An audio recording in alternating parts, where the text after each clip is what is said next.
Letter 50 on our blindness and its cure. For what else are you busied with except improving yourself every day, laying aside some error, and coming to understand that the faults which you attribute to circumstances are in yourself? We are indeed apt to ascribe certain faults to the place or to the time, but those faults will follow us, no matter how we change our place. You know Harpaste, my wife's female clown. She has remained in my house, a burden incurred from a legacy. I particularly disapprove of these freaks. Whenever I wish to enjoy the quips of a clown, I am not compelled to hunt far. I can laugh at myself. Now this clown suddenly became blind. The story sounds incredible, but I assure you that it is true. She does not know that she is blind.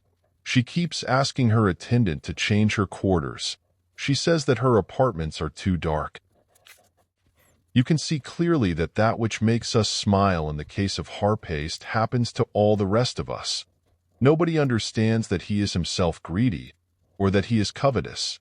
Yet the blind ask for a guide, while we wander without one, saying, "I am not self-seeking." But one cannot live at Rome in any other way. I am not extravagant, but mere living in the city demands a great outlay. It is not my fault that I have a choleric disposition, or that I have not settled down to any definite scheme of life. It is due to my youth. Why do we deceive ourselves? The evil that afflicts us is not external, it is within us, situated in our very vitals. For that reason we attain soundness with all the more difficulty, because we do not know that we are diseased. Suppose that we have begun the cure. When shall we throw off all these diseases with all their virulence? At present, we do not even consult the physician, whose work would be easier if he were called in when the complaint was in its early stages. The tender and the inexperienced minds would follow his advice if he pointed out the right way. No man finds it difficult to return to nature, except the man who has deserted nature. We blush to receive instruction in sound sense. But, by heaven, if we think it base to seek a teacher of this art, we should also abandon any hope that so great a good could be instilled into us by mere chance. No, we must work. To tell the truth, even the work is not great, if only, as I said, we begin to mold and reconstruct our souls before they are hardened by sin. But I do not despair even of a hardened sinner. There is nothing that will not surrender to persistent treatment, to concentrated and careful attention. However much the timber may be bent, you can make it straight again. Heat unbends curved beams, and wood that grew naturally in another shape is fashioned artificially according to our needs. How much more easily does the soul permit itself to be shaped, pliable as it is and more yielding than any liquid? For what else is the soul than air in a certain state? And you see that air is more adaptable than any other matter, in proportion as it is rarer than any other.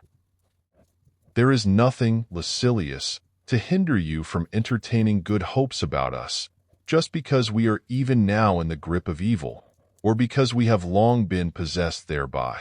There is no man to whom a good mind comes before an evil one. It is the evil mind that gets first hold on all of us. Learning virtue means unlearning vice.